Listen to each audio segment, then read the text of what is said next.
Good morning, teacher. Good morning, miss. Good morning. Good morning, ma'am. Good morning, ma'am. Good morning.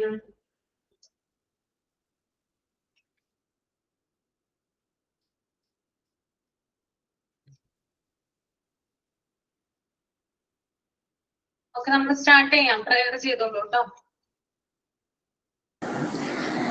Prayer. കാണായ ലോകങ്ങൾ കാക്കുന്ന ദേവ കാരുണ്യ സിന്ധു നമിക്കുന്നു ഞങ്ങൾ. കാണായ ലോകങ്ങൾ കാക്കുന്ന ദേവ കാരുണ്യ സിന്ധു നമിക്കുന്നു ഞങ്ങൾ.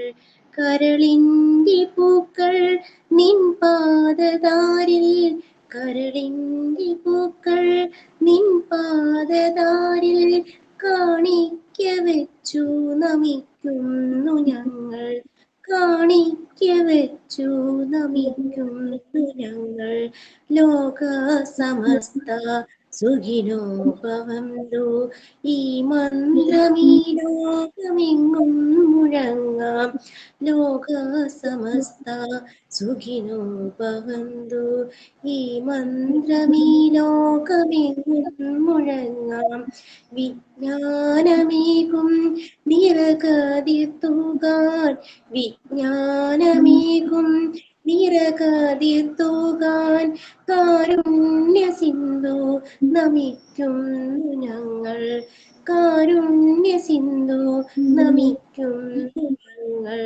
വിറയാർന്ന കൈകൾ ചലിക്കുന്ന നേരം ഞങ്ങൾ തൻ കരളിന്റെ കൈക്കുമ്പിൽ നീട്ടി ചൊരിയൂകനാഥ നിൻ സ്നേഹധാര.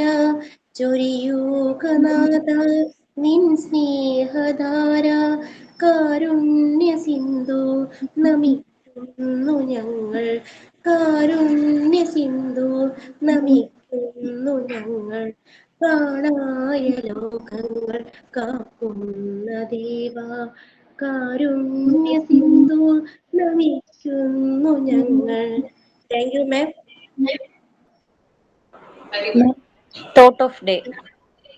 Every day is a new beginning. Take a deep breath, smile, and start again. Thank you.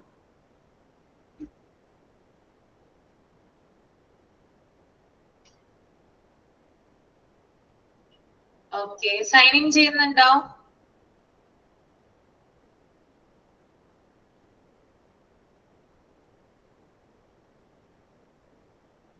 Signing teacher sign in പറഞ്ഞയാൾ ഇതുവരെയും ക്ലാസ്സിൽ കയറിയിട്ടില്ല. ഇല്ല അല്ലേ? ഓക്കെ മിസ്സസ് ട്രൈനിങ് ഞാൻ ചെയ്യാം. ഓക്കെ. ഒരു സ്റ്റോറിയാണ്. ചതിയനായ മന്ത്രി. ഒരിടത്ത് വളരെയേറെ ധർമ്മിഷ്ഠനും സൽക്കാരപ്രിയനായ ഒരു രാജാവ് ഉണ്ടായിരുന്നു. ദേശാടനത്തിനിടയിൽ ഒരു രാജാവിന്റെ ആതിഥ്യം സ്വീകരിക്കാനിടയായ ഒരു സിദ്ധൻ സന്തോഷസൂചകമായി രാജാവിന്റെ മന്ത്രിക്കും ഒരു അത്ഭുത വിദ്യ ഉപദേശിച്ചു. സ്വന്തം ശരീരം ഉപേക്ഷിച്ച് മറ്റേതെങ്കിലും മൃതശരീരത്തിൽ കടന്നുകൂടാനും തിരികെ വരാനുമുള്ള വിദ്യ. ഒരു നാൾ രാജാവും മന്ത്രിയും കൂടി നായാട്ടിനായി കാട്ടിലെത്തി. അവിടെ ഒരു മരത്തിന്റെ ചുവട്ടിൽ കിടന്നിരുന്ന തത്തയുടെ ശവശരീരം കണ്ടപ്പോൾ രാജാവിന് മോഹം തോന്നി. സിദ്ധൻ പഠിപ്പിച്ച മാന്ത്രിക വിദ്യ ഒന്ന് പരീക്ഷിച്ചു നോക്കിയാലോ. രാജാവ് സ്വന്തം ശരീരം ഉപേക്ഷിച്ച് തത്തയുടെ ശരീരത്തിൽ പ്രവേശിച്ചു. രാജാവിന്റെ ശരീരം ചലനമറ്റ് താഴെ വീണതും ചതിയനായ മന്ത്രി തന്റെ ശരീരം ഉപേക്ഷിച്ച് രാജാവിന്റെ ശരീരത്തിൽ പ്രവേശിച്ചു. ജീവനറ്റ തന്റെ ശരീരം തുണ്ടം തുണ്ടമാക്കി മുറിച്ചിട്ട ശേഷം രാജാവിന്റെ കുതിരപ്പുറത്ത് കയറി കൊട്ടാരത്തിലേക്ക് പോവുകയും ചെയ്തു. മന്ത്രിയുടെ വഞ്ചന കണ്ട രാജാവ് എന്തു ചെയ്യണമെന്നറിയാതെ പകച്ചു നിന്നു. തത്തയുടെ രൂപത്തിൽ തന്റെ നില ഭദ്രമല്ലെന്ന് കണ്ട രാജാവ് മാന്ത്രിക വിദ്യ ഉപദേശിച്ച സിദ്ധന്റെ ആശ്രമത്തിലേക്ക് പറന്നു. കൊട്ടാരത്തിൽ ചെന്ന മന്ത്രി രാജ്യത്തെ തത്തകളെയെല്ലാം പിടികൂടി കൊന്നുകളയാൻ ഉത്തരവും ഇറക്കി.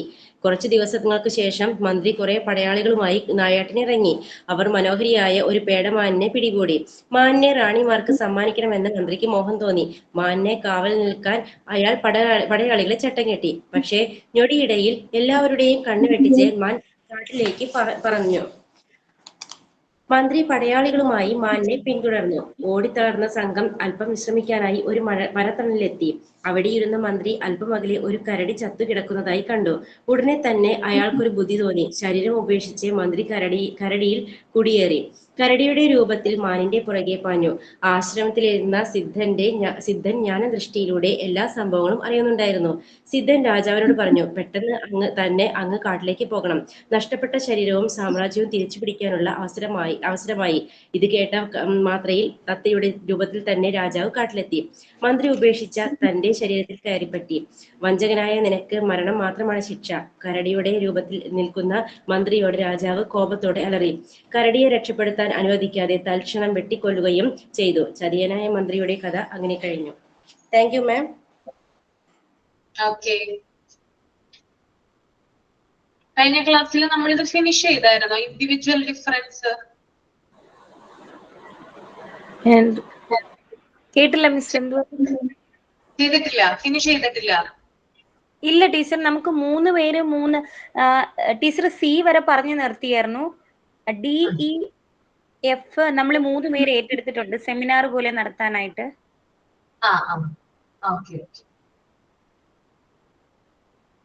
മൂന്നെണ്ണമുള്ളല്ലേ പറയാനായിട്ട്?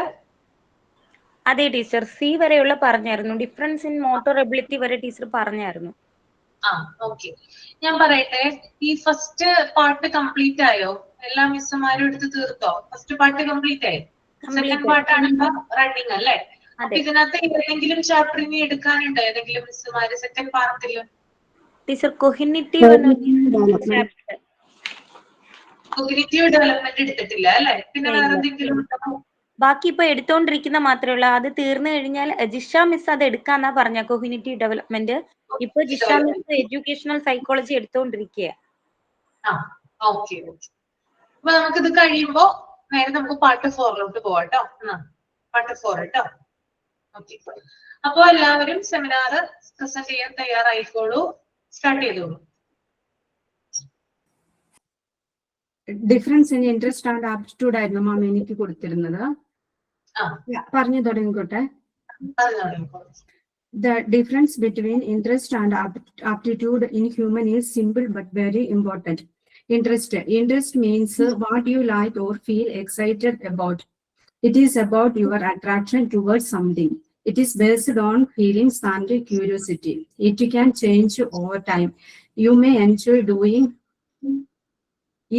even if you are not very good at it. For example, you may love singing, painting, or playing cricket because it makes you happy. ഇൻട്രസ്റ്റും ആപ്റ്റിറ്റ്യൂഡും തമ്മിൽ വ്യത്യാസം വളരെ ലളിതമാണ്. ഇൻട്രസ്റ്റ് എന്നത് നമുക്ക് ഇഷ്ടമുള്ള കാര്യമാണ്. അത് നമ്മുടെ മനസ്സിലെ ആകർഷണം അല്ലെങ്കിൽ താല്പര്യമാണ്. ഇത് വികാരവുമായി ബന്ധപ്പെട്ടതാണ്. സമയം കഴിഞ്ഞാൽ മാറാം. നമുക്കിതിൽ പ്രത്യേക കഴിവില്ലെങ്കിലും അത് ചെയ്യാൻ ഇഷ്ടമുണ്ടാകും. ഉദാഹരണമായിട്ട് നമുക്ക് പാടാൻ അല്ലെങ്കിൽ ചിത്രരചന ചെയ്യാനൊക്കെ ഇഷ്ടമുണ്ടെങ്കിൽ അതെല്ലാം ചെയ്യാൻ പറ്റും. Aptitude means your natural ability or talent to do something well. It is about your skill potential. It is related to your inborn capacity. It shows how easily you can learn or performing something. It does not depend on whether you like it or not. For example, you may naturally solve maths problems quickly, even you are not very interested in maths. സ്വാഭാവികമായ കഴിവ് ഒരു കാര്യത്തിൽ നമുക്ക് സ്വാഭാവികമായുള്ള കഴിവാണ്. അത് നമ്മുടെ പ്രകൃതിദത്തമായ ശേഷിയുമാണ്. ജന്മസിദ്ധമായ കഴിവും ആയിരിക്കും. ഒരു കാര്യം എളുപ്പത്തിൽ പഠിക്കാനോ ചെയ്യാനോ കഴിയുന്നത് അതിന് ഇഷ്ടമില്ലെങ്കിലും കഴിവുണ്ടാകാം. ഉദാഹരണം, നമുക്ക് ഗണിതം വളരെ എളുപ്പത്തിൽ മനസ്സിലാക്കാം, പക്ഷെ അതിൽ വലിയ താല്പര്യം ഉണ്ടാകണമെന്ന് ഇല്ല. ആസക്തിയും കഴിവും വരുന്നിടത്താണ് വിജയസാധ്യത കൂടുതലുള്ളത്. Some have mechanical aptitude, scholastic aptitude, musical aptitude, or artistic aptitude. Thank you, ma'am. Okay. മനസ്സിലായോ?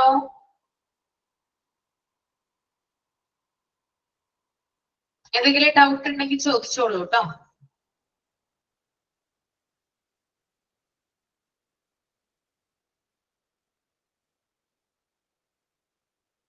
ഇല്ല. ഓക്കെ, അപ്പൊ നെക്സ്റ്റ് ടോപ്പിക് പ്രസന്റ് ചെയ്തോളൂ. ടീച്ചർ, ഡിഫറൻറ്റ് ഇൻ ആറ്റിറ്റ്യൂഡ്, മനോഭാവത്തിലെ വ്യത്യാസം. ഓരോ വ്യക്തിക്കും അവരുടെ വിശ്വാസങ്ങൾ, അഭിപ്രായങ്ങൾ, ആശയങ്ങൾ വ്യത്യസ്തമായിരിക്കും.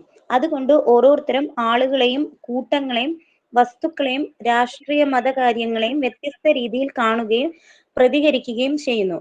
ലളിതമായ രീതിയിൽ പറഞ്ഞാൽ ഓരോ കാര്യത്തെക്കുറിച്ച് രണ്ടു പേർക്ക് ഒരേപോലെ ചിന്തിക്കണമെന്നില്ല. ഒരാൾക്ക് ഇഷ്ടമുള്ളത് മറ്റൊരാൾക്ക് ഇഷ്ടമാകണമെന്നില്ല. ഒരാൾക്ക് നല്ലതെന്ന് തോന്നുന്ന കാര്യം മറ്റൊരാൾക്ക് തെറ്റായതായി തോന്നാം. ഇതാണ് ആറ്റിറ്റ്യൂഡിലെ ഇൻഡിവിജ്വൽ ഡിഫറൻസ് എന്ന് പറയുന്നത്.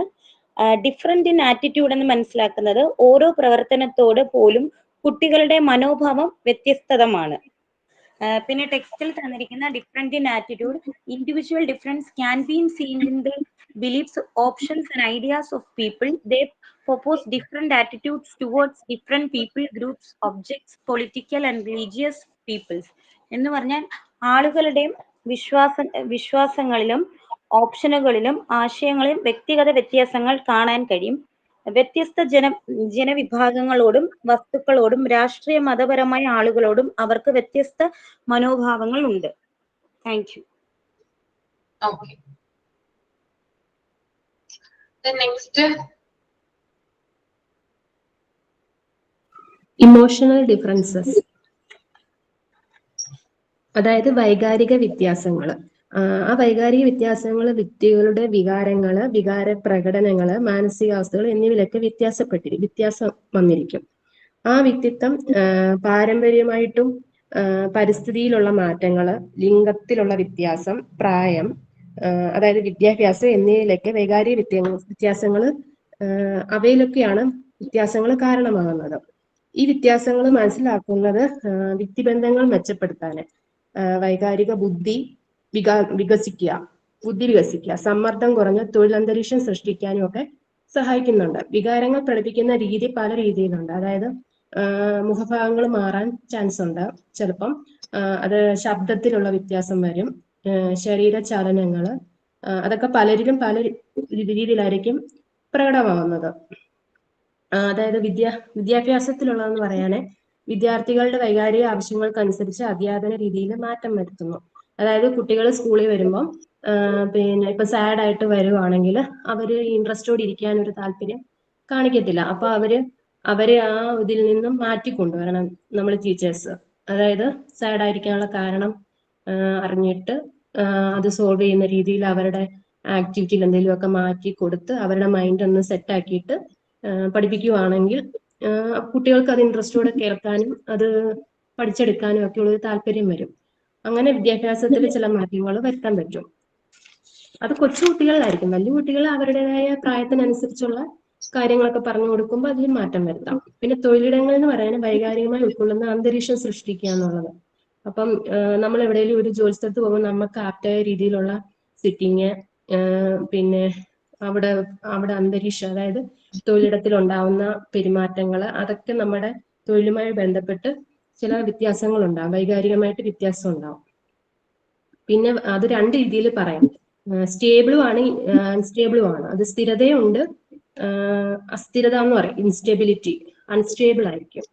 വൈകാരിക സ്ഥിരത എന്ന് പറയുന്നത് ശൈലി രീതിയിലൊക്കെ പോവുകയാണെങ്കിൽ വൈകാരിക സ്ഥിരത കൈവരിക്കുന്നതിന് പറ്റും. ജീവിതശൈലി എന്ന് പറയുമ്പോൾ പതിവായ വ്യായാമം, ആരോഗ്യപരമായ ഭക്ഷണം, മതിയായ ഉറക്കം, പിന്നെ യോഗ, ധ്യാനം, സ്ട്രെസ് മാനേജ്മെന്റ് രീതികൾ എന്നിവ വൈകാരിക വ്യത്യാസങ്ങൾ കുറയ്ക്കാൻ, മാനസികാരോഗ്യം മെച്ചപ്പെടുത്താനും സഹായിക്കും. അങ്ങനെയൊക്കെ ചെയ്യുവാണെങ്കിൽ ഇപ്പൊ നമ്മൾ സ്കൂളുകളിലും അതിപ്പോ കൊണ്ടുവരുന്നുണ്ട്. ഇപ്പം പല സ്കൂളുകളിലും ഇപ്പൊ യോഗ അങ്ങനെയുള്ള കാര്യങ്ങളും പിന്നെ സ്വിമ്മിങ് ഒക്കെ ഇപ്പൊ ചിലടത്ത് തുടങ്ങിയിട്ടുണ്ട്. ചില ഗാർഡനിങ് അങ്ങനെയൊക്കെയുള്ള കാര്യങ്ങളൊക്കെ കൊണ്ടുവരുമ്പോൾ കുട്ടികൾ അതിൽ എൻഗേജ് ആവുകയാണ്. അപ്പം അതുമായിട്ടൊക്കെ അടുപ്പം വരുമ്പം നമുക്ക് ദേഷ്യപ്പെടാനുള്ള ഒരു ഇത് വരില്ല. ഒരു എന്താ പറയാ, എല്ലാവരോടും മിങ്കിൾ ചെയ്യാനുള്ള ഒരു താല്പര്യം, ഒരു സഹാനുഭൂതി, അങ്ങനെയൊക്കെയുള്ള കാര്യങ്ങളൊക്കെ വരാൻ ചാൻസ് ഉണ്ട്. ഒന്നിനെ ഉപദ്രവിക്കാതിരിക്കുക, നമുക്ക് മാത്രമേ ഉള്ളൂ അത് ഷെയറിങ്, ഇങ്ങനെയൊക്കെയുള്ള കാര്യങ്ങളൊക്കെ ചെയ്യാനുള്ളൊരു പ്രവണത നമുക്ക് കിട്ടും. ഒരു വ്യായാമം അങ്ങനെയുള്ള കാര്യങ്ങളൊക്കെ ചെയ്യുന്നതിലൂടെ നമുക്ക് ലഭിക്കുന്നതാണ്. ജീവിതശൈലി ക്രമീകരണങ്ങളിലൂടെ ഒക്കെ കിട്ടുന്നതാണ്. പിന്നെ വൈകാരിക അസ്ഥിരത എന്ന് പറയാം, അൺസ്റ്റെബിലിറ്റി എന്ന് വെച്ചാൽ മാനസികത്തിൽ പെട്ടെന്നുണ്ടാകുന്ന മാറ്റങ്ങളാണ്. അതായത് വ്യക്തമായ കാരണങ്ങളില്ല, സന്തോഷത്തിൽ നിന്ന് പെട്ടെന്ന് നമുക്ക് സങ്കടത്തിലേക്കോ ദേഷ്യത്തിലേക്കോ വേഗത്തിൽ മാറും. മൂഡ് ചേഞ്ച് എന്നൊക്കെ പറയില്ല, നമ്മൾ ഇപ്പൊ സന്തോഷിച്ചിരിക്കും, എന്തെങ്കിലും ഒരു ചെറിയ കാരണം കാണാൻ പെട്ടെന്ന് നമ്മൾ ദേഷ്യത്തിലോട്ടോ വെറുപ്പ് അങ്ങനെയുള്ള കാര്യങ്ങളിലോട്ടൊക്കെ മാറും. അതൊക്കെ ഒരു ലക്ഷണങ്ങളാണ്, ഇതിന്റെ ലക്ഷണങ്ങളാണ് വൈകാരിക അസ്ഥിരത എന്ന് പറയുന്നത്, ഒരു സ്റ്റെബിലിറ്റി ഇല്ലാത്ത, അതാണ് പറയുന്നത്. പിന്നെ ലക്ഷണങ്ങൾ എന്ന് പറഞ്ഞാൽ വേഗത്തിലുള്ള മൂടുമാറ്റം, പെട്ടെന്ന് കോപം, വിഷമം, ഉത്കണ്ഠ എന്നിവ അനുഭവപ്പെടും, അതൊരു ലക്ഷണമാണ്. പിന്നെ ചെറിയ കാര്യങ്ങൾക്ക് പോലും അമിതമായിട്ട് പ്രതികരിക്കുക, ചെറിയൊരു കാര്യം നമ്മൾ പെട്ടെന്ന് പൊട്ടിത്തെറിക്കുക എന്ന് പറയില്ല, അതേപോലെ പെട്ടെന്ന് പ്രതികരിക്കുക. പിന്നെ ആവേശം എന്ന് പറയുമ്പോൾ അനന്തരഫലങ്ങൾ ആലോചിക്കാതെ പ്രവർത്തിക്കുക. നമ്മൾ പെട്ടെന്ന് നമ്മുടെ മനസ്സിൽ തോന്നുന്ന കാര്യങ്ങൾ പെട്ടെന്ന് അങ്ങ് ചെയ്യും, പക്ഷെ അതിന്റെ ആഫ്റ്റർ എഫക്റ്റ് എന്താണെന്ന് നമുക്ക് പെട്ടെന്ന് പിന്നീടായിരിക്കും, കുറച്ച് കഴിയുമ്പോഴായിരിക്കും മനസ്സിലാവുന്നത്. അപ്പൊ അത് ചിന്തിക്കാതെ ആവശ്യത്തോടെ പെട്ടെന്ന് ആ കാര്യം അങ്ങ് ചെയ്തു തീർക്കും. ഇങ്ങനെയൊക്കെ വരുമ്പോൾ ബന്ധങ്ങളിലെ തകർച്ച ഉണ്ടാകാൻ ചാൻസ് ഉണ്ട്. അതായത് വികാരങ്ങൾ നിയന്ത്രിക്കാൻ പറ്റാതാവുമ്പോൾ മറ്റുള്ളവരുടെ ബന്ധത്തിൽ പ്രശ്നങ്ങൾ ഉണ്ടാവും. നമ്മൾ എടുത്തിയാടി നമുക്ക് ആലോചിക്കാൻ ഒരു പെട്ടെന്നൊരു മറുപടി അങ്ങ് പറയുമ്പോൾ അതാണ് ശരിയെന്ന് തന്നെ പറയുമ്പോൾ പിന്നെ പിന്നീട് അത് ആലോചിക്കുമ്പോൾ അത് തെറ്റായിരുന്നു തോന്നുമ്പോൾ അത് ബന്ധങ്ങളിലൊക്കെ തകർച്ച ഉണ്ടാകാനുള്ള ചാൻസ് ഉണ്ട്. ഇത്രയാണ്. Thank you. മനസ്സിലായല്ലോ. അപ്പൊ ഞാൻ ഇന്നത് പറയേണ്ട ആവശ്യമുണ്ടോ? പറയണോ? വേണ്ടല്ലോ. എക്സ്പ്ലെയിൻ ചെയ്യണോ? വേണ്ട. എല്ലാവരുടെയും ഒപ്പീനിയൻ അതാണോ? എക്സ്പ്ലെയിൻ ചെയ്യണം. എക്സ്പ്ലെയിൻ ചെയ്യും. ഓക്കെ, ഒരു സെക്കൻഡ് കേട്ടോ, ഒന്ന് വെയിറ്റ് ചെയ്യണേ.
Okay. Difference in interest and aptitude. People vary in their taste and interest. Some show interest in meeting people, functions, and are very interested in group activities. Others feel happy in loneliness and avoid social meetings the same way. People are found to have different aptitudes. Some have mechanical aptitude, scholastic, musical, or artistic aptitude. Okay, അതായത് മനുഷ്യരിലെ ഓരോരുത്തർക്കും താല്പര്യങ്ങളും അതുപോലെ തന്നെ കഴിവുകളും വ്യത്യാസപ്പെട്ടിരിക്കുന്നു. Interest and aptitude എന്ന് പറഞ്ഞാൽ എന്താണ്? അവരുടെ കഴിവുകളും താല്പര്യങ്ങളുമാണ്, അല്ലെ? അപ്പോ എനിക്കുള്ള പോലെ ആയിരിക്കില്ല ഇൻട്രസ്റ്റും അതുപോലെ തന്നെ ആപ്റ്റിറ്റ്യൂഡും ഒക്കെ നിങ്ങൾക്കുള്ളത്, അല്ലെ? ആണോ? എല്ലാവർക്കും ഒരുപോലെ ആയിരിക്കോ? എന്റെ താല്പര്യങ്ങൾ അല്ലെങ്കിൽ എന്റെ കഴിവുകൾ ആയിരിക്കില്ല ആൻസിക്കും ജിൻസിനും ജീനക്കൊക്കെ ഉണ്ടാവുക, അല്ലെ? വ്യത്യസ്തമായിട്ടുള്ള രീതിയിലായിരിക്കും എല്ലാവർക്കും ഈ കാര്യങ്ങൾ ഉണ്ടായിരിക്കുന്നത്. പിന്നെ അതുപോലെ തന്നെ ചില ആളുകൾ എന്ന് പറഞ്ഞാല് ആളുകളുമായിട്ട്, സൊസൈറ്റിയുമായിട്ട് അല്ലെങ്കിൽ മറ്റാളുകളുമായിട്ടൊക്കെ ഇന്ററാക്ട് ചെയ്യുന്നതൊക്കെ വളരെ കൂടുതലായിരിക്കും. ഒരു ഫങ്ഷൻസ് ഒക്കെ ഉണ്ടെങ്കിൽ അല്ലെങ്കിൽ ഗ്രൂപ്പ് ആയിട്ടുള്ള പ്രവർത്തനങ്ങളിലൊക്കെ കൂടുതൽ താല്പര്യം കാണിക്കുന്നത് കാണാനായിട്ട് സാധിക്കും, അല്ലെ? ചില വ്യക്തികളുണ്ട്, ഇപ്പൊ നമ്മൾ പഠിച്ചു വന്ന സ്കൂളുകളായിക്കോട്ടെ അല്ലെങ്കിൽ നമ്മൾ പഠിച്ചിട്ടുള്ള കോളേജ് ആയിക്കോട്ടെ, അവിടെയുള്ള ചില പർട്ടിക്കുലർ ആയിട്ടുള്ള സ്റ്റുഡൻസിനെ നമ്മൾ കണ്ടിട്ടുണ്ട്, അല്ലെ? എല്ലാത്തിലും ഓടി നടന്ന എല്ലാ കാര്യങ്ങളും ഇന്ററാക്ട് ചെയ്യുന്ന ചില സ്റ്റുഡൻസ് ഉണ്ട്. ഇല്ലേ? ഏത് ഫംഗ്ഷൻ വന്നാലും എന്ത് ചെയ്യാറുണ്ട്? ഇത്തരത്തിലുള്ള ആളുകൾ ഒതുങ്ങി നിൽക്കാറില്ല. പകരം അവരെ കൊണ്ട് ചെയ്യുന്ന കാര്യങ്ങൾ അല്ലെങ്കിൽ അവരെ കൊണ്ട് പറ്റുന്ന കാര്യങ്ങൾ ആ ഒരു പ്രവർത്തനങ്ങൾക്ക് വേണ്ടിയിട്ട് കൊടുക്കാറുണ്ട്. ഇപ്പൊ സ്കൂൾ ആനിവേഴ്സറി വന്നെന്ന് വിചാരിക്കുക, അല്ലെങ്കിൽ സ്കൂളിൽ എന്തെങ്കിലും ഒരു പ്രോഗ്രാം വന്നെന്ന് വിചാരിക്കുക, ഇത്തരത്തിലുള്ള ആളുകള് അവിടെ സജീവമായിട്ട് പങ്കെടുക്കുന്നത് നമുക്ക് കാണാനായിട്ട് സാധിക്കും, ഇല്ലേ? അങ്ങനെയുള്ള ചില ആളുകളില്ലേ, നമ്മള് കണ്ടിട്ടുണ്ടാകും. നമ്മുടെ ക്ലാസ്സിൽ ഉണ്ടായിരിക്കാം, നമ്മുടെ കോളേജിൽ പഠിച്ചിരുന്നപ്പോ ആ സമയത്ത് ഉണ്ടായിരിക്കാം, ഏതെങ്കിലും ഒരു വ്യക്തിയെങ്കിലും ഇങ്ങനെയുള്ള ആളുകൾ ഉണ്ടാവും. ഓക്കെ, അപ്പോ എവിടെയാണോ ഫങ്ഷൻസ് നടക്കുന്നത്, അല്ലെങ്കിൽ എവിടെയാണോ പ്രോഗ്രാം നടക്കുന്നത്, എവിടെയാണോ ഗ്രൂപ്പ് വർക്ക് നടക്കുന്നത്, അത്തരങ്ങളിലുള്ള ഇടങ്ങളിൽ ഇത്തരത്തിലുള്ള ആളുകളുടെ സജീവമായിട്ടുള്ള ഇന്ററാക്ഷൻ നമുക്ക് കാണാനായിട്ട് സാധിക്കും. അപ്പൊ അങ്ങനെ ഒരു കൂട്ടരുണ്ട്. പിന്നെ മറ്റൊരു കൂട്ടർ, അത് നമ്മൾ ലേഡീസ് ഉണ്ട് കേട്ടോ, അതായത് സ്ത്രീകൾ ഇതിനകത്ത് പെടും, അല്ലെ? ചില സ്ത്രീകളുണ്ട് എല്ലാത്തരം കൂട്ടായ്മകളും, ഇപ്പൊ കല്യാണങ്ങളൊക്കെ ഫോർ എക്സാമ്പിൾ പറയുകയാണെങ്കിൽ വെഡിങ് വരുന്നു എന്ന് വിചാരിക്കാം. ചിലപ്പോൾ തൊട്ട് അയൽപ്പക്കത്തുള്ളതായിരിക്കാം, അല്ലെങ്കിൽ നമ്മുടെ തന്നെ ഏതെങ്കിലും റിലേറ്റീവിന്റെ ആയിരിക്കാം. അപ്പൊ അതിനകത്ത് കാണാൻ പറ്റും എല്ലാത്തിലും സജീവമായിട്ട് പങ്കെടുക്കുന്ന സ്ത്രീകളെ, ഇല്ലേ? ഒന്നോ രണ്ടോ പേരുണ്ടാവില്ലേ? അവരുടെ കൈ ചെന്നാലാണ് എല്ലാ കാര്യങ്ങളും നടത്തുക. അവിടെ കണ്ടിട്ടില്ലേ നിങ്ങൾ? കല്യാണങ്ങളിലൊക്കെ ചെല്ലുമ്പോ ചില സ്ത്രീകളെ കണ്ടിട്ടുണ്ട്, അല്ലെ? പുരുഷന്മാരും ഉണ്ട് കേട്ടോ. അപ്പൊ അത് നമുക്ക് കാണാൻ സാധിക്കും. എന്നാൽ മറ്റു ചില ആളുകൾ എന്ന് പറയുന്നത് അവര് ഏകാന്തതയിൽ അഥവാ ലോൺലിനെസ്സിൽ ഹാപ്പിനെസ് കണ്ടെത്തുന്നവരാണ്. അവർക്ക് ഒറ്റയ്ക്കിരിക്കാനാണ് എപ്പോഴും താല്പര്യം. ഒറ്റയ്ക്കിരിക്കാനായിട്ട്, അതായത് ഇന്ററാക്ട് ചെയ്യുന്നത് തീരെ താല്പര്യമില്ല, എപ്പോഴും ഒറ്റയ്ക്കിരിക്കാനാണ് താല്പര്യം. ഒറ്റയ്ക്കിരിക്കുന്നതിലൂടെ സന്തോഷം കണ്ടെത്താനാണ് അവർ ശ്രമിക്കുന്നത്. അപ്പൊ രണ്ടു തരം ആളുകളുണ്ട്. ഒന്ന് പറഞ്ഞാല് സമൂഹവുമായിട്ട് അല്ലെങ്കിൽ സൊസൈറ്റിയുമായിട്ട് മിങ്കിൾ ചെയ്യുന്ന, ഇന്ററാക്ട് ചെയ്യുന്ന ഒരു കൂട്ടര്. മറ്റൊരു കൂട്ടര് അങ്ങനെ ഇന്ററാക്ട് ചെയ്യുന്നതിലൂടെയാണ് അവർക്ക് ഹാപ്പിനെസ് ഉണ്ടാവുന്നത്. ഈ പറഞ്ഞ കൂട്ടർക്ക് ഒറ്റയ്ക്ക് ഇരുന്ന് കഴിഞ്ഞാൽ ഭ്രാന്ത് പിടിക്കും. പക്ഷെ മറ്റൊരു കൂട്ടരെന്ന് പറഞ്ഞാൽ ഒറ്റയ്ക്ക് ഇരുന്ന് കഴിഞ്ഞാലാണ് സന്തോഷം കിട്ടുന്നത്. നിങ്ങൾ ഏത് ഗണത്തിലാണ് ഇതിനകത്ത് പെടുന്നത്? ആദ്യത്തെയോ രണ്ടാമത്തെയോ? മിങ്കിൾ ചെയ്യുന്നവരാണോ മിങ്കിൾ ചെയ്യാത്തവരാണോ? ഒന്ന് തനിയെ ആലോചിച്ച്. ഞാൻ മിങ്കിൾ ചെയ്യും. മിങ്കിൾ ചെയ്യും. ഓക്കെ, മിങ്കിൾ ചെയ്യുന്നവരാണ് അല്ലെ? ചെയ്യുന്നതാണ്. ഓക്കെ. പിന്നെ സവിത? എല്ലാരോടും സംസാരിക്കും. ഈ ലോൺലിനെസ് ഇഷ്ടപ്പെടുന്നവരാരൊക്കെയാ? ഏകാന്തതയിൽ ഒറ്റയ്ക്ക് ഇരുന്ന് സന്തോഷം കണ്ടെത്തുന്നവരാരെങ്കിലും ഉണ്ടോ? ഇല്ല. അത് പറയുന്നോണ്ട് വലിയ കുഴപ്പമൊന്നുമില്ല കേട്ടോ. അതും ഒരു മാർഗമാണ് ഹാപ്പിനെസ്സിന് വേണ്ടിയിട്ടുള്ള. ചില ആളുകൾ അങ്ങനെയാണ്, ഒറ്റയ്ക്ക് ഇരിക്കാനും ഒറ്റയ്ക്ക് എന്തെങ്കിലും ചെയ്യാനൊക്കെ ആയിരിക്കും താല്പര്യം ഉണ്ടാവുക. ഓക്കെ, അപ്പൊ ഇത്തരത്തിലെ ഇൻട്രസ്റ്റിലെ ആപ്റ്റിറ്റ്യൂഡിലൊക്കെ എന്ത് വരുന്നു? വ്യത്യാസം വരുന്നു. പിന്നെ ചിലർക്ക് മെക്കാനിക്കൽ ആയിട്ടുള്ള കഴിവുകൾ ഉണ്ടാകും. ഓക്കെ, മെക്കാനിക്കൽ ആയിട്ടുള്ള കഴിവുകൾ ഉണ്ടാവും. ചിലർക്ക് എന്താ പറയാ, പഠനവുമായി ബന്ധപ്പെട്ടിട്ടുള്ള സ്കോളസ്റ്റിക് ആപ്റ്റിറ്റ്യൂഡ് എന്ന് പറഞ്ഞിട്ടുണ്ട്, അല്ലെ? പഠന പ്രവർത്തനങ്ങളുമായി ബന്ധപ്പെട്ടിട്ടുള്ള കാര്യങ്ങളിൽ കഴിവുണ്ടാകും. ചിലർക്ക് കലാപരമായിട്ടുള്ള കാര്യങ്ങളിൽ കഴിവുകൾ ഉണ്ടാവും. അതായത് സിംഗ് ചെയ്യാനോ, അല്ലെങ്കിൽ ഡാൻസ് കളിക്കാനോ, അല്ലെങ്കിൽ വരയ്ക്കാനോ അങ്ങനെയുള്ള കഴിവുകൾ ഉണ്ടാക്കാം. അപ്പോ ഇത്തരത്തില് ഓരോ ആളുകൾക്കും ഇൻട്രസ്റ്റ് എന്ന് പറയുന്നത് ഒരാളിൽ നിന്ന് മറ്റു ഒരാൾക്ക് വ്യത്യസ്തമാണ്. അത് എനിക്കിതാണ് ഇഷ്ടം എന്ന് പറഞ്ഞിട്ട് എന്ത് ചെയ്യാൻ പാടില്ല? മറ്റൊരാളെ അത് അടിച്ചേൽപ്പിക്കാൻ പാടില്ല. രണ്ടും വ്യത്യസ്തങ്ങളാണ്, അല്ലെ? പിന്നെ ഫാമിലി ലൈഫിലേക്കൊക്കെ വരുമ്പോ നമുക്കറിയാം, നമ്മൾ കുറെ അധികം അഡ്ജസ്റ്റ് ചെയ്യുന്നുണ്ട്, അല്ലെ? ഇല്ലേ? എന്താ പറയാ, രണ്ട് തലങ്ങളിൽ നിന്ന് ചിന്തിക്കുന്ന ആളുകളാണ് മാരീഡ് ലൈഫിലേക്ക് കൂടുതലും വരിക, അല്ലെ? ഇപ്പോ അത്ര അധികം ഇല്ല. ഇപ്പൊ കുറെയൊക്കെ എന്താണ് കണ്ട് മനസ്സിലാക്കി മിങ്കിൾ ചെയ്തിട്ടൊക്കെയാണ് ലൈഫ് പാർട്ണറെ തെരഞ്ഞെടുക്കുക. മുമ്പൊക്കെ ആണെങ്കിൽ പക്ക അറേഞ്ച്ഡ് മാരേജ് ആയിരുന്നു പണ്ടത്തെ കാലത്തൊക്കെ, അല്ലെ? ശരിക്കും പറഞ്ഞാല് സംസാരിക്കാനും കൂടി ചാൻസ് ഒന്നുമില്ല. അന്ന് കല്യാണ ദിവസമായിരിക്കും സംസാരിക്കുന്നത് തന്നെ. അപ്പോ ആ ഒരു രീതിയിൽ മിങ്കിളൊക്കെ ചെയ്തു വരുമ്പോൾ, അതായത് രണ്ടുപേരും, സ്ത്രീയും പുരുഷനും രണ്ടുപേരുടെയും ഇൻട്രസ്റ്റും താല്പര്യങ്ങളും ഒക്കെ എന്താണ് വ്യത്യസ്തങ്ങളാണ്. പക്ഷെ അവരെന്ത് ചെയ്യുന്നു? മറ്റൊരാളുമായിട്ട് അഡ്ജസ്റ്റ് ചെയ്ത് ആ ജീവിതം മുന്നോട്ട് കൊണ്ടുപോവാണ് ചെയ്യുന്നത്. ഓക്കെ, അപ്പൊ ഒരാളുടെ ഇഷ്ടങ്ങൾ മറ്റൊരാളിൽ അടിച്ചേൽപ്പിക്കാനായിട്ട് നമുക്ക് സാധിക്കില്ല.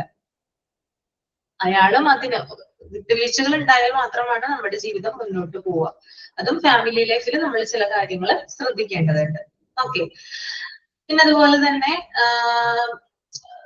ഓരോരുത്തരുടെയും കഴിവുകള് അല്ലെങ്കിൽ അവരുടെ ഇൻട്രസ്റ്റ് അനുസരിച്ചിട്ട് വേണം അവരുടെ ലൈഫ് അവര് ക്രിയേറ്റ് ചെയ്യാനായിട്ട്. എങ്ങനെയാണ് അവരുടെ ജീവിതം മുന്നോട്ട് കൊണ്ടുപോകുന്നത് തീരുമാനിക്കുന്നത് അവരുടെ ഇൻട്രസ്റ്റുകളും അവരുടെ ആപ്റ്റിറ്റ്യൂഡുകളും മാത്രമാണ്. കേട്ടോ? അപ്പൊ ഇത്രയും കാര്യങ്ങളാണ് ഡിഫറൻസ് ഇൻ ഇൻട്രസ്റ്റ് ആൻഡ് ആപ്റ്റിറ്റ്യൂഡിൽ പറയുന്നത്. മനസ്സിലായല്ലോ? ഓക്കെ. നമുക്ക് ഡിഫറെന്റ് ഇൻ ആറ്റിറ്റ്യൂഡ് നോക്കാം.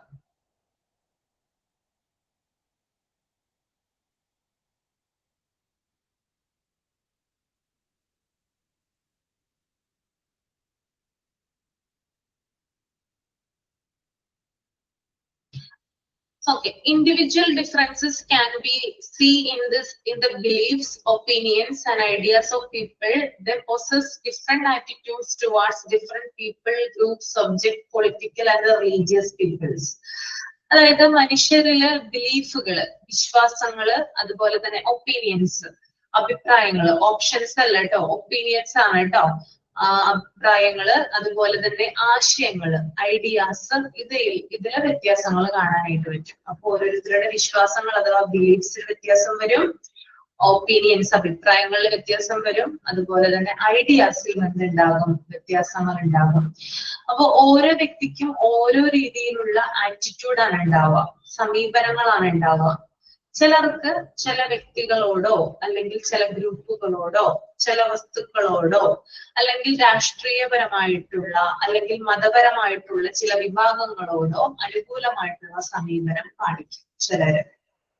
ചിലർക്ക് ചില കാര്യങ്ങൾ ഭയങ്കര ഇഷ്ടമായിരിക്കും, ചില വ്യക്തികളെ ഭയങ്കര ഇഷ്ടമായിരിക്കാം, അല്ലെങ്കിൽ ചില ഗ്രൂപ്പുകളെ ഭയങ്കര ഇഷ്ടമായിരിക്കാം, അല്ലെങ്കിൽ ചില വസ്തുക്കളോട് അമിതമായിട്ടുള്ള താല്പര്യം വരാം, അല്ലെങ്കിൽ രാഷ്ട്രീയ പാർട്ടികള് അല്ലെ, ചില ആളുകളുണ്ട് അല്ലെ, നമ്മുടെ ഇടയിലുണ്ട് ധാരാളം ആളുകൾ ഇന്ന പാർട്ടിക്ക് കൊടുപിടിക്കുന്ന ആളുകളുണ്ട് അല്ലെ, ഇന്ന പാർട്ടിയെ ഇഷ്ടപ്പെടുന്ന ആളുകളുണ്ട് ഇല്ലേ, ഉണ്ട്. അതുപോലെ ചില മതങ്ങൾക്ക് കൂടുതൽ പ്രയോറിറ്റി നൽകിക്കൊണ്ട് ആ മതത്തിൻ്റെതായിട്ടുള്ള കാര്യങ്ങൾ ചെയ്യുന്നതിന് വേണ്ടിയിട്ട് വർക്ക് ചെയ്യുന്ന ആളുകളുണ്ട് അല്ലെ. അപ്പൊ ഇവരൊക്കെ നമുക്ക് എന്താണ് ഈ ഒരു ഇൻഡിവിജ്വൽ ഡിഫറൻസിന്റെ പേരിൽ തരംതിരിക്കാനായിട്ട് സാധിക്കും. അപ്പൊ ചില ആളുകൾക്ക് ചില കാര്യങ്ങളോടോ അല്ലെങ്കിൽ ചില ഗ്രൂപ്പുകളോടോ അല്ലെങ്കിൽ ചില വ്യക്തികളോടോ രാഷ്ട്രീയ പാർട്ടികളോടോ അല്ലെങ്കിൽ മതവിഭാഗങ്ങളോടോ പ്രത്യേകമായിട്ടുള്ള ഒരു അനുകൂല സമീപനം നമുക്ക് കാണാനായിട്ട് സാധിക്കും.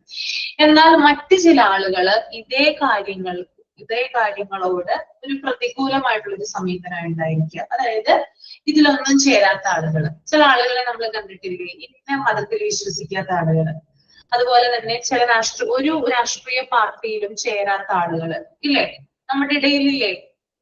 ചിലവര് മതത്തിന് വേണ്ടിയിട്ട് അല്ലെങ്കിൽ രാഷ്ട്രീയത്തിന് വേണ്ടി, രാഷ്ട്രീയ പാർട്ടിക്ക് വേണ്ടി പ്രവർത്തിക്കുമ്പോൾ മറ്റു ചിലർ എന്ത് ചെയ്യുന്നു, ഒരു മതത്തിലും വിശ്വസിക്കാതെ ഒരു രാഷ്ട്രീയ പാർട്ടിയിലും ചേരാതെ അവരുടേതായിട്ടുള്ള ഒരു മൂല്യത്തോടെ അവർ ജീവിക്കുകയാണ് ചെയ്യുന്നത്. അപ്പൊ ഇത്തരത്തിൽ ഓരോരുത്തരുടെയും സമീപനത്തില് വ്യത്യാസങ്ങൾ ഉണ്ടാകാം. ഓക്കെ, അപ്പൊ ആറ്റിറ്റ്യൂഡ് എന്നത് ഒരാൾക്ക് ഒരു കാര്യത്തോടുള്ള മനോഭാവമാണ്, സമീപനമാണ്. അപ്പൊ നമ്മൾക്ക് പല കാര്യങ്ങളും ഉണ്ടാവും അല്ലെ, നമ്മുടെ ലൈഫില് ഡെയിലി ലൈഫിൽ പല കാര്യങ്ങളും നമുക്ക് വന്നു ചേരാം, പല കാര്യങ്ങളും സംഭവിക്കാം. അപ്പൊ നമുക്കൊരു ഇഷ്യൂ വന്നു കഴിഞ്ഞാൽ നമ്മൾ എങ്ങനെയാണ് അതിനെ സമീപിക്കുന്നത്, അതാണ് അയാളുടെ ആറ്റിറ്റ്യൂഡ്. ഇപ്പൊ എനിക്കൊരു ഇഷ്യൂ വന്നെന്ന് വിചാരിക്കാം, ഞാൻ എങ്ങനെയാണ്, ചിലപ്പോ ദേഷ്യപ്പെട്ടേക്കാം, അല്ലെങ്കിൽ സങ്കടം വന്നേക്കാം, അല്ലെങ്കിൽ സൈലന്റ് ആയിട്ട് ഇരുന്നേക്കാം. അപ്പൊ പല രീതിയിൽ എനിക്ക് ആ ഒരു വിഷയത്തോട് സമീപിക്കാവുന്നതാണ്. അപ്പോ ആ ഒരു രീതി കണക്കാക്കിയിട്ട് നമുക്ക് ഒരാളുടെ ആറ്റിറ്റ്യൂഡ് തീരുമാനിക്കാം, നിശ്ചയിക്കാം. ചില ആളുകൾ പറയാറില്ല ആറ്റിറ്റ്യൂഡ് എങ്ങനെയാണെന്ന് മനസ്സിലാക്കാനായിട്ട് ഞാൻ ചിലപ്പോൾ അളന്നു നോക്കാറുണ്ട് അല്ലെ. ഇല്ലേ, ആറ്റിറ്റ്യൂഡ് ശരിക്കും പറഞ്ഞാൽ എത്രയാണ് അല്ലെങ്കിൽ എങ്ങനെയാണ് ഒരു വ്യക്തിയെ നമ്മൾ അളക്കുക, അല്ലെങ്കിൽ അവരുടെ ആറ്റിറ്റ്യൂഡ് നോക്കിയിട്ടാണെന്നൊക്കെ പറയാറില്ലേ. അപ്പോ ഒരു കാര്യത്തോട് ഒരു വ്യക്തിക്കുള്ള സമീപനത്തെയാണ് ആറ്റിറ്റ്യൂഡ് എന്ന് പറയുന്നത്. ക്ലിയർ ആണോ?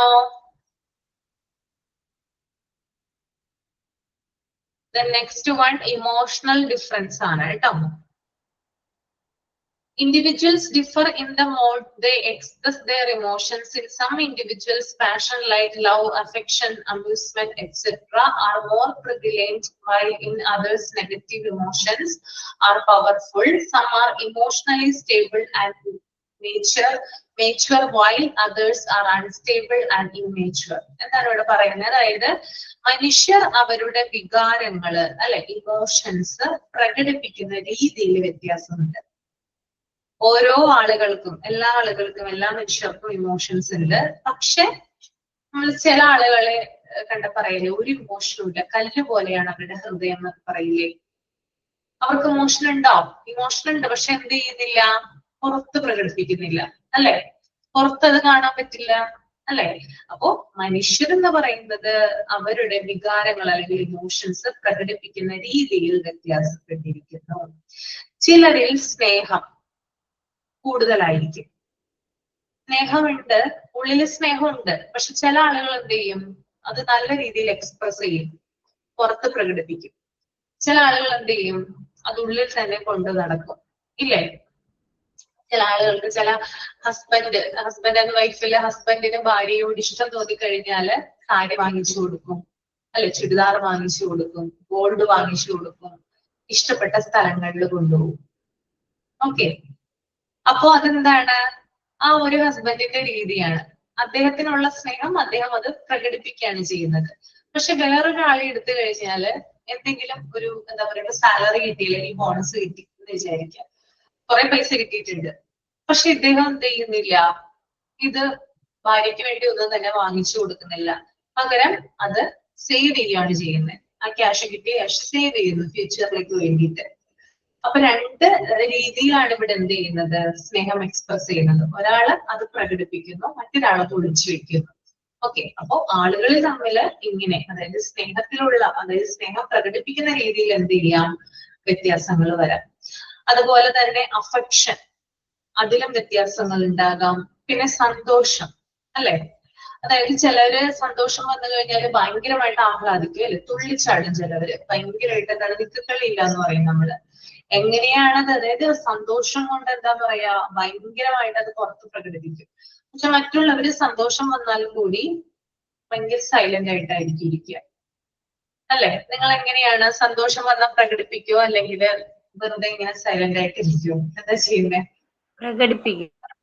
പ്രകടിപ്പിക്കും, അല്ലെ? എന്നാൽ മറ്റു ചിലർ അങ്ങനെയല്ല, സന്തോഷം, എത്ര നല്ല കാര്യം, എത്ര അച്ചീവ്മെന്റ് കിട്ടിയെന്ന് പറഞ്ഞാലും അതിൻ്റെതായിട്ടുള്ള ഒരു എക്സ്പ്രഷനും അദ്ദേഹത്തിന്റെ മുഖത്ത് ഉണ്ടാവില്ല. അത് ചില ആളുകളുടെ പ്രത്യേകതയാണ്. പിന്നെ അതുപോലെ തന്നെ മറ്റ് ചില ആളുകളിൽ എന്ന് പറഞ്ഞാല് നെഗറ്റീവ് ഇമോഷൻസ് കൂടുതലായിരിക്കും. നെഗറ്റീവ് ആയിട്ടുള്ള ഇമോഷൻസ്, എന്തൊക്കെയാണ് നെഗറ്റീവ് ഇമോഷൻസ്? നെഗറ്റീവ് ആയിട്ടുള്ള ഇമോഷൻസ് കൂടുതൽ ദേഷ്യപ്പെടുന്നത് നല്ല കാര്യമാണോ? ഇതൊരു നെഗറ്റീവ് ഇമോഷൻ അല്ലേ? അത് ചില ആളുകൾക്ക് കൂടുതലായിരിക്കും. ഇപ്പൊ നിങ്ങൾ തന്നെ ചിന്തിച്ചാൽ മതി, എന്തെങ്കിലും കാര്യങ്ങൾ മക്കൾ വന്ന് ചോദിക്കുമ്പോൾ ചിലപ്പോൾ നമ്മൾക്ക് എന്തെങ്കിലും, നമ്മളൊരു പ്രശ്നത്തില് പെട്ടിരിക്കുന്ന ഒരു സമയമാണെങ്കിൽ നമ്മൾ എന്ത് ചെയ്യും, ആ ദേഷ്യം മക്കളോട് കാണിക്കും, അല്ലെ? അതൊരു നെഗറ്റീവ് ഇമോഷനാണ്. ഇപ്പൊ ചില വ്യക്തികൾക്ക് ഭയങ്കരമായിട്ട് ദേഷ്യം വരും, കൺട്രോൾ ചെയ്യാനായിട്ട് സാധിക്കില്ല. അപ്പോ നെഗറ്റീവ് ഇമോഷൻസ് കൂടുതലായിട്ടുള്ള ആളുകളുണ്ട്. അതുപോലെ തന്നെ ചില ആളുകൾ എന്ന് പറഞ്ഞാല് ഇമോഷണലി എന്താ പറയാ, സ്റ്റേബിൾ ആയിരിക്കും, അല്ലെങ്കിൽ ഒരു മെച്യൂർഡ് ആയിട്ടുള്ള ആളുകളായിരിക്കും. ഓക്കെ, അതായത് എന്തൊക്കെ പ്രശ്നങ്ങൾ വന്നാലും അത് പുറത്ത് പ്രകടിപ്പിക്കാതെ ആ കാര്യങ്ങളെ നല്ല രീതിയിൽ ഡീൽ ചെയ്യുന്നു. അധികം, അതായത് മെച്യൂർ ആയിട്ട് ഒരു പക്വതയോടുകൂടി എടുത്തു ചാടി ഉള്ള കാര്യങ്ങളൊന്നും ചെയ്യാതെ വളരെ സമാധാനപരമായിട്ട് ചിന്തിച്ച് അതിനുള്ള സൊല്യൂഷൻ കണ്ടെത്തുന്നു. അപ്പൊ ഇത്തരത്തിലുള്ള ആളുകളുണ്ട്. പിന്നെ മറ്റു ചിലരെന്ന് പറഞ്ഞാല് ഇമോഷണലി അൺസ്റ്റേബിൾ ആയിരിക്കും, ഇമ്മച്ചുവർ ആയിരിക്കും, പക്വത ഉണ്ടാവില്ല, ഒട്ടും തന്നെ ചിന്തിക്കാനുള്ള ശേഷി ഉണ്ടാവില്ല. എന്തെങ്കിലും കാര്യം കേട്ട് കഴിഞ്ഞാല് അപ്പൊ തന്നെ എടുത്തു ചാടുന്നു, എന്തെന്നില്ലാതെ പ്രവർത്തിക്കുന്നു, അങ്ങനെയുള്ള ആളുകളുണ്ട്. ഓക്കെ, ഇത്തരത്തിലുള്ള ആളുകളെ നമുക്ക് വ്യത്യാസപ്പെടുത്താനായിട്ട് സാധിക്കുന്നു. അപ്പൊ ഇമോഷണൽ ഡിഫറൻസ് എന്ന് പറയുന്നത് ഒരാളുടെ ഇമോഷണൽ ആയിട്ടുള്ള നേച്ചറിന്റെ വ്യത്യാസങ്ങളാണ്. ഇമോഷണലി അവരുടെ നേച്ചറിൽ എത്രയധികം വ്യത്യാസങ്ങളുണ്ടോ അതാണ് നമ്മൾ ഇമോഷണൽ ഡിഫറൻസിൽ പഠിക്കുന്നത്. ക്ലിയർ ആണോ? ഓക്കെ, അപ്പൊ നമുക്ക് അടുത്ത ചാപ്റ്റർ എടുക്കാം. അടുത്ത ചാപ്റ്റർ എടുക്കുന്നതിന് മുമ്പ് ഈ ഒരു ചാപ്റ്ററിൽ നിന്ന് നിങ്ങൾക്ക് എന്ത് മനസ്സിലായി എന്ന് എന്നോടൊന്ന് ഷെയർ ചെയ്യണം. ഇപ്പൊ ഒരു 5 മിനിറ്റ് തരാം, ഒന്ന് ആലോചിക്കൂ. എന്തൊക്കെ കാര്യങ്ങൾ ഈ ചാപ്റ്ററിലൂടെ നിങ്ങൾക്ക് പഠിക്കാൻ പറ്റിയെന്ന് ഷെയർ ചെയ്യാം കേട്ടോ. ഓക്കെ അല്ലേ? 5 മിനിറ്റ് സമയം തരാം. എഴുതൊന്നും വേണ്ട, മനസ്സിൽ തിങ്ക് ചെയ്താൽ മതി.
ഓക്കെ ആണെങ്കിൽ പറയാം കേട്ടോ.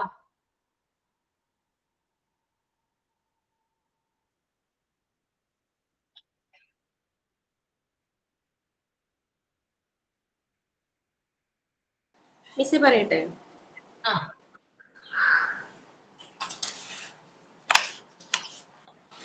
ഇൻഡിവിജ്വൽ ഡിഫറൻസസ് എന്ന് പറഞ്ഞു വെച്ചാല് ഇപ്പോ മനുഷ്യരുടെ വ്യത്യാസങ്ങളുണ്ട്. രണ്ട് വ്യക്തികൾ തമ്മിൽ കുറെ വ്യത്യാസങ്ങളുണ്ട്. ഇപ്പൊ ബുദ്ധിശക്തി ആയിക്കോട്ടെ, താല്പര്യങ്ങളായിക്കോട്ടെ, അഭിരുചിയോ എല്ലാറ്റിലും പല വ്യത്യാസങ്ങൾ ഉണ്ടെന്നാ പറയുന്നത് രണ്ട് വ്യക്തികളായിട്ട്. അവർ തമ്മിലും ഇൻഡിവിജ്വൽ എന്ന് വെച്ചാൽ ആ വ്യക്തിക്കും ആ വ്യക്തിയില് വ്യത്യാസം വരുന്നുണ്ട് എന്ന് പറയുന്നുണ്ട്.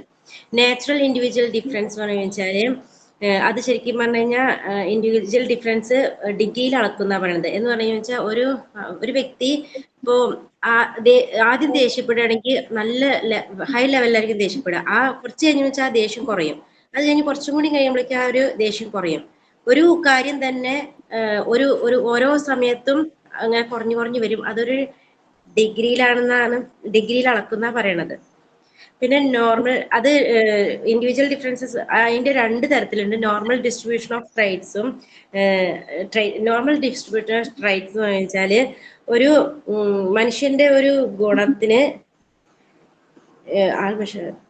ഇൻഡിവിജ്വൽ ഡിഫറൻസസ് ഒരു നോർമൽ രീതിയിലും വ്യത്യാസം വരുന്ന പറയണത് ഇമോഷൻസ്. പിന്നെ exist of both individual individual differences. അത് രണ്ട് തരത്തിലുണ്ട്. ഇൻഡിവിജ്വൽ ഡിഫറൻസസ് പറഞ്ഞു വെച്ചാൽ ഒരു വ്യക്തിയുടെ സ്വന്തം അവരുടെ ഉള്ളിലുള്ള വ്യത്യാസങ്ങളും പിന്നെ വേറൊരു വ്യക്തിയിൽ നിന്നുള്ള വ്യത്യാസങ്ങളുമാണ് ഉദ്ദേശിക്കുന്നത്. അതന്നെയല്ലേ?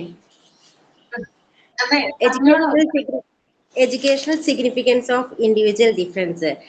വ്യക്തിഗത വ്യത്യാസത്തിന്റെ വിദ്യാഭ്യാസത്തിലുള്ള പ്രാധാന്യത്തെ കുറിച്ചാണ് പറയണത്. എന്ന് പറഞ്ഞു വെച്ചാല് ഒരു അധ്യാപകൻ ഇപ്പൊ വിദ്യാർത്ഥികളെ സംബന്ധിച്ച് അവരെ മനസ്സിലാക്കണം. ഓരോരുത്തരെയും മനസ്സിലാക്കിയിട്ട് വേണം ആ കുട്ടികളുടെ അടുത്ത് പെരുമാറാൻ. ചിലപ്പോൾ ആ കുട്ടികൾക്ക് പല കഴിവുകൾ ഉണ്ടാവും.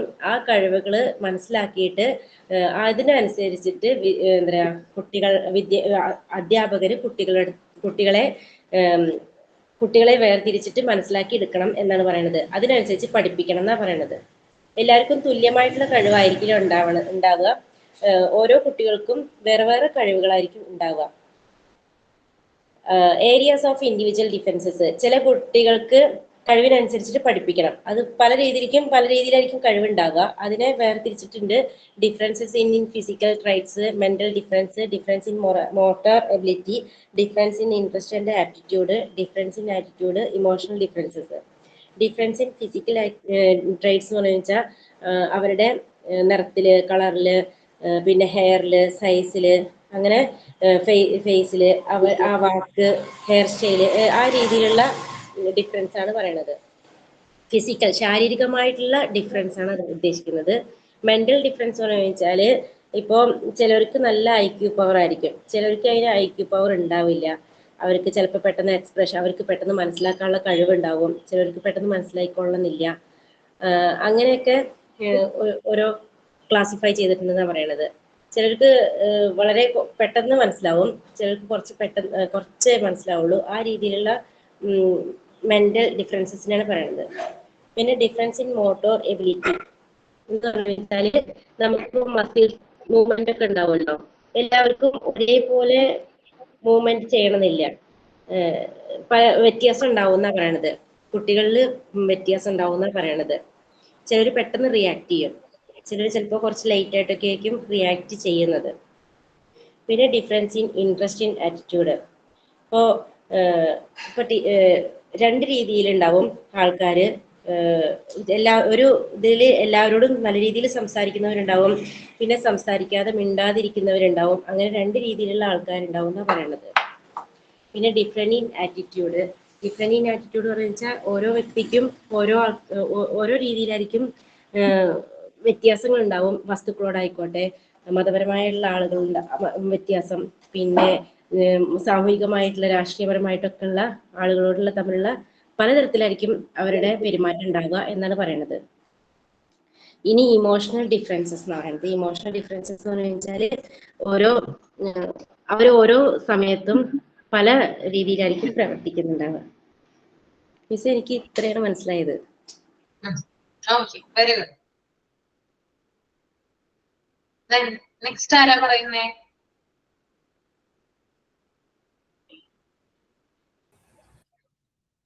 Good morning ma'am. Individual differences എന്ന് പറയുമ്പോൾ മനുഷ്യർ ആദ്യം തന്നെ എല്ലാവരും ഒരുപോലെ ആയിരിക്കും. അവരുടെ ഘടനയിൽ അവരെല്ലാവരും ഒരുപോലെ ആയിരിക്കും. സെയിം ആയിട്ടുള്ള തല, കാല്, കൈ, അങ്ങനെയുള്ള എല്ലാ നമ്മുടെ ഫീച്ചേഴ്സ് എല്ലാവരും ഒരുപോലെ ആയിരിക്കും. പക്ഷെ ആ എല്ലാ മനുഷ്യരും ഒരാളിൽ നിന്നും മറ്റൊരാൾ വ്യത്യസ്തരായിരിക്കും. എല്ലാ കാര്യങ്ങളിലും ഒരാളിൽ നിന്നും മറ്റൊരാൾ വ്യത്യസ്തരായിരിക്കും. അത് അവരുടെ നമ്മൾ പുറമേ നിന്ന് കാണുന്ന ഫീച്ചേഴ്സിൽ തന്നെ എല്ലാവരും വ്യത്യസ്തരായിട്ടായിരിക്കും. ഫസ്റ്റ് ഓഫ് ഓൾ നമ്മൾ അവരെ കാണുമ്പോൾ അവരുടെ തലമുടി, കണ്ണ്, മൂക്ക്, അങ്ങനെയുള്ള ഫീച്ചേഴ്സ് തന്നെ എല്ലാവരും ഒരാളിൽ നിന്ന് വ്യത്യസ്തരായിരിക്കും. അതുപോലെ തന്നെയായിരിക്കും അവരുടെ ഉള്ളിലുള്ള കഴിവുകളും. എല്ലാ വ്യക്തികളും ഒരാളിൽ നിന്ന് മറ്റൊരാൾ വ്യത്യസ്തരായിരിക്കും. അതായത് കുറച്ച് ആളുകൾക്ക് ഉള്ള ഇൻട്രസ്റ്റ്, അതായത് അവരുടെ താല്പര്യങ്ങളില്, കഴിവുകളില് എല്ലാം വ്യത്യസ്തരായിരിക്കും. പഠനത്തിലേക്ക് വരുമ്പോൾ കുട്ടികളുടെ കാര്യത്തിലും അങ്ങനെ ആയിരിക്കും. എല്ലാ കുട്ടികളിലും ആൾക്കും ഈക്വൽ ആയിട്ടുള്ള കഴിവുകളായിരിക്കില്ല ഉണ്ടായിരിക്കുക. വ്യത്യസ്തമായ കഴിവുകളുള്ള കുട്ടികളായിരിക്കും ഉണ്ടായിരിക്കുക. അപ്പോൾ നമ്മൾ അവരെ അവരുടെ കഴിവിനനുസരിച്ച് നമ്മൾ അവരെ ട്രീറ്റ് ചെയ്യുകയും അവരിൽ കൂടുതൽ കഴിവ് വികസിപ്പിച്ചെടുക്കാനുള്ള കാര്യങ്ങളൊക്കെ ചെയ്യുകയും സപ്പോർട്ട് ചെയ്യുകയും എല്ലാം ചെയ്യണം കുട്ടികളിലേക്ക് വരുമ്പോഴാണ്. അതുപോലെ തന്നെ ഫിസിക്കൽ ആയിട്ടുള്ള കാര്യത്തിലും എല്ലാവർക്കും വ്യത്യസ്തമായിരിക്കും. അത് ഹൈറ്റിന്റെ കാര്യത്തില്, വെയിറ്റിന്റെ കാര്യത്തില്, കളറിന്റെ കാര്യത്തില്, എല്ലാ സൈസിന്റെ കാര്യത്തില്, ആ ഷേപ്പിന്റെ കാര്യത്തില് എല്ലാം ഒരാൾ മറ്റൊരാളിൽ നിന്ന് വ്യത്യസ്തരായിരിക്കും. അതുപോലെ തന്നെയായിരിക്കും മെന്റൽ ഡിഫറൻസും ഉള്ള കഴിവ്, ബുദ്ധിശക്തി, കായികമായുള്ള ബലം, അങ്ങനെയുള്ള എല്ലാ കഴിവുകളിലും ഒരാൾ മറ്റൊരാളിൽ നിന്ന് വ്യത്യസ്തരായിരിക്കും. എബിലിറ്റിയുടെ കാര്യത്തിൽ വ്യത്യസ്തരായിരിക്കും.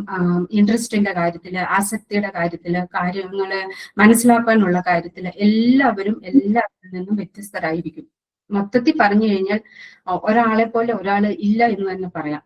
അങ്ങനെയാണോ? അപ്പൊ നമ്മൾ ഓരോരുത്തരും അറിഞ്ഞ് മനസ്സിലാക്കി അവരെ ട്രീറ്റ് ചെയ്യുക.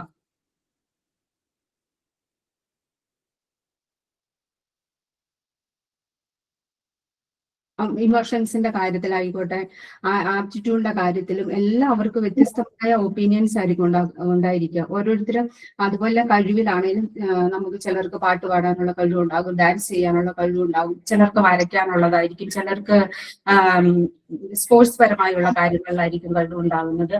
അങ്ങനെ എല്ലാ മനുഷ്യരും ഒരാളിൽ നിന്ന് വളരെ വ്യത്യസ്തരാണ്. Thank you ma'am. Okay, very good. ഇനി ഞാൻ പറയാം മിസ്. Good morning miss. ഈ ഇൻഡിവിജ്വൽ ഡിഫറൻസസ് എന്ന് പറഞ്ഞാൽ എല്ലാം ഹ്യൂമൻ ബീങ്സ് കാണുക എല്ലാം ഒരുപോലെ ആയിരിക്കാം. പക്ഷെ ഇൻട്രസ്റ്റും അതുപോലെ അതിന്റെ ഇഷ്ടങ്ങളും അതെല്ലാം വേറെ വേറെ ആയിരിക്കും. പിന്നെ ചിലവര് ഇൻട്രോവേർട്ട് ആയിരിക്കും, ചിലവര് എക്സ്ട്രോവേർട്ട് ആയിരിക്കും.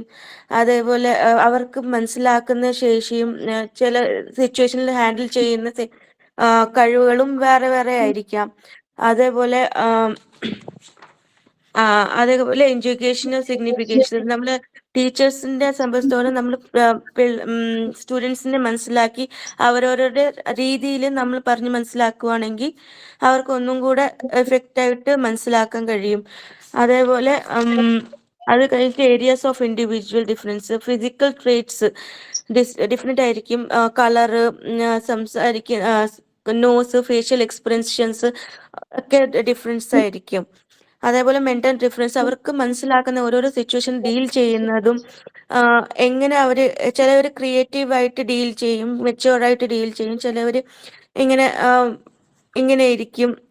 അങ്ങനെയൊക്കെ ആയിട്ട് ഹാൻഡിൽ ചെയ്യുന്നത്. മോട്ടോർ അവൈലബിലിറ്റി, അവരുടെ മസ്കുലർ മൂവ്മെന്റ്സും അതൊക്കെ ഡിഫറൻസ് ആയിരിക്കും. അതിന് പ്രഷർ കൊടുക്കുന്നതും മൂവ്മെന്റ് ചെയ്യുമ്പോൾ പ്രഷർ കൊടുക്കുന്നതും ലൈറ്റ് ആയിട്ട് ഈസി വേ ആയിട്ട് ഒക്കെ സാധിക്കും. അതേപോലെ ഇൻട്രസ്റ്റ്, എല്ലാ ആൾക്കാർക്കും അവരവരുടെ ഇൻട്രസ്റ്റ് ആയിരിക്കും, അതുപോലെ തന്നെ അവർ മുന്നോട്ട് പോവും. അങ്ങനെ ആയിരിക്കും. പിന്നെ ഡിഫറൻസ് ആൻഡ് ആറ്റിറ്റ്യൂഡ്, ഓരോരോ സിറ്റുവേഷനും ബിലീഫ്സും അവർക്കൊരു വിഷൻ ഉണ്ടായിരിക്കും, ഒരു കാര്യത്തിന് ഒരു വിഷൻ ഉണ്ടായിരിക്കും, ഇൻഡിവിജ്വൽ വിഷൻ ഉണ്ടായിരിക്കും, അതനുസരിച്ച് അവർ പെരുമാറുന്നത്. അതേപോലെ ഇമോഷണൽ ഡിഫറൻസസ് ഞാൻ പറഞ്ഞതുപോലെ എല്ലാവർക്കും ചിലവര് ചെറിയ കാര്യത്തിനും വലിയ സന്തോഷം കണ്ടുപിടിക്കും, ചിലവര് ചെറിയ കാര്യത്തിനും വിഷമിച്ചിരിക്കും. അങ്ങനെയൊക്കെ ഉള്ള അതില എനിക്ക് മനസ്സിലായിട്ടുള്ളത്. Thank you miss. ടീച്ചർ ഞാൻ പറയട്ടെ. ഇതിൽ ആക്ച്വലി ഫസ്റ്റ് തന്നെ ഈ വ്യക്തികളുടെ വ്യത്യാസങ്ങളെ കുറിച്ചാണ് മനസ്സിലാക്കുന്നത്. എന്നാൽ എല്ലാ വ്യക്തികളും പൊതുവായ മാനുഷിക സ്വഭാവങ്ങളും, എന്നാൽ ഓരോ വ്യക്തികൾക്ക് വ്യത്യസ്ത സ്വഭാവ സവിശേഷതകളും അളവുകളും ഗുണങ്ങളും വ്യത്യസ്തമാണ്.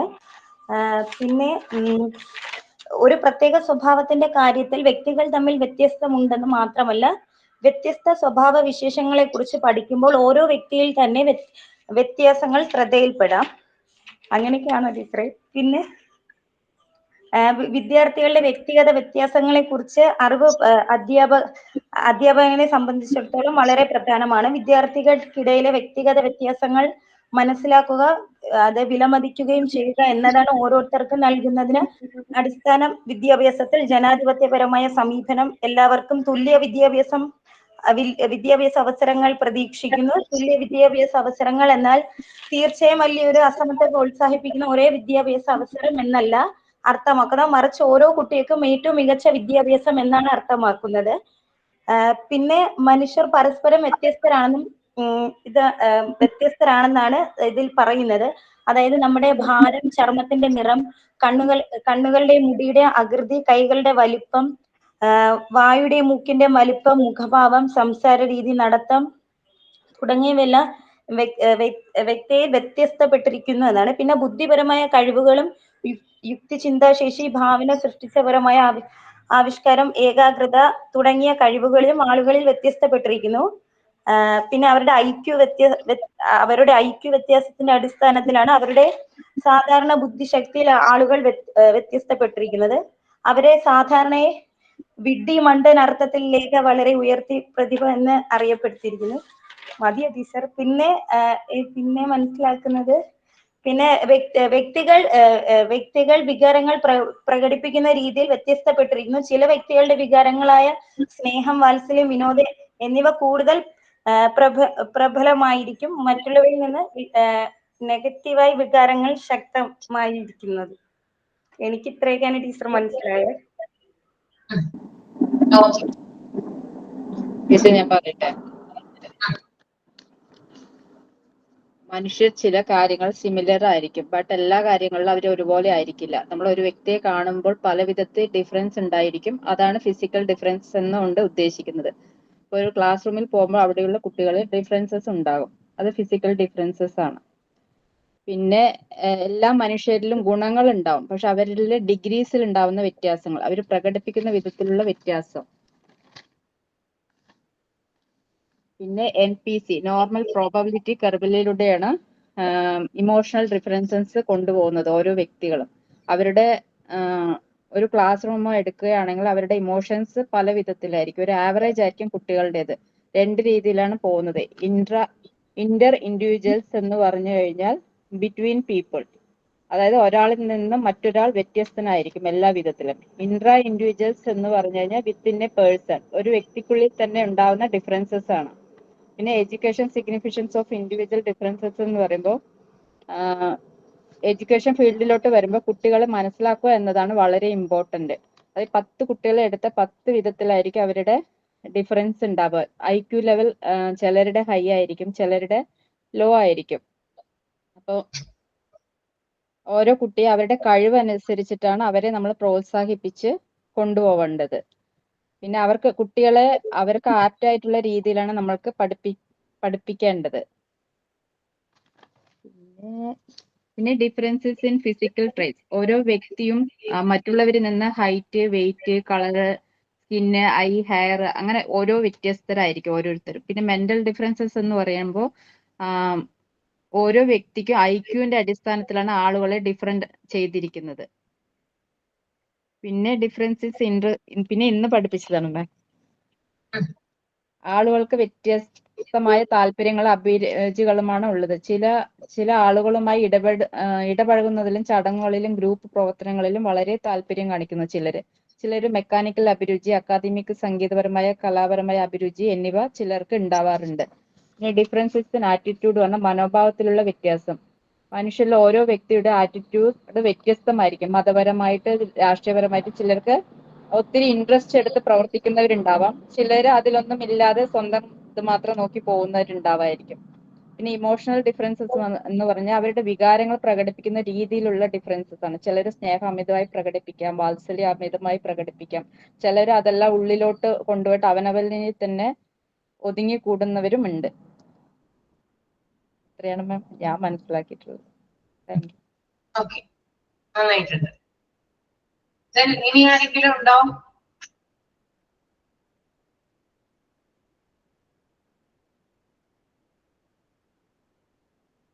ഈ ചാപ്റ്റർ നിങ്ങൾക്ക് ഏകദേശം അല്ലെങ്കിൽ ക്ലിയർ ആയില്ലേ? ഓക്കെ അല്ലേ? ഡൗട്ടും കാര്യങ്ങളും ഒന്നും ഇല്ലല്ലോ? മനസ്സിലായി എന്ന് വിചാരിക്കുന്ന വ്യക്തികളുടെ വ്യത്യാസങ്ങളാണ്. അതും പലതരത്തിലുള്ള വ്യത്യാസങ്ങളെ കുറിച്ചിട്ടാണ് ഈ ഒരു ചാപ്റ്റർ എക്സ്പ്ലെയിൻ ചെയ്യുന്നത് കേട്ടോ. ഓക്കെ, അപ്പൊ മനസ്സിലായി എന്ന് വിചാരിക്കുന്നു. ഇത് നമുക്ക് നെക്സ്റ്റ് ക്ലാസ്സിൽ പാർട്ട് 4 സ്റ്റാർട്ട് ചെയ്യാം കേട്ടോ. School management. അപ്പൊ കൊഗ്നിറ്റീവ് ഡെവലപ്മെന്റ് മാത്രമാണ് എടുക്കാനുള്ളത്. ജിഷ് ടീച്ചർ അത് എടുക്കും എന്ന് പറഞ്ഞുകൊണ്ടാണ് അതിലൊക്കെ കടക്കാത്തത് കേട്ടോ. ഓക്കെ, പിന്നെയുള്ള ചാപ്റ്റർ നമ്മൾ പാർട്ട് 4 ആണ് പിന്നെ സ്റ്റാർട്ട് ചെയ്യുക. അപ്പൊ നമുക്ക് നെക്സ്റ്റ് ഏതോ ഒരു മിസ് എടുക്കൂന്ന് പറഞ്ഞ ഒരു ഓർമ്മ എനിക്കുണ്ട്. വേറെ ആരും റിപ്ലൈ തന്നില്ല, അതാണ് ഞാൻ അങ്ങനെ പറഞ്ഞ ടീച്ചർ. അതെ അല്ലേ? ഓക്കെ, ഞാൻ ചോദിക്കട്ടെ, ജിഷ മിസ്സിനോട് ചോദിക്കട്ടെ കേട്ടോ. ഓക്കെ, അപ്പൊ നമുക്ക് വൈൻഡപ്പ് ചെയ്യാം. Thank you ma'am. Thank you. Okay, bye. അടുത്ത വ്യാഴാഴ്ച കാണാം കേട്ടോ. Okay, thank you, Miss. Thank you. Thank you miss.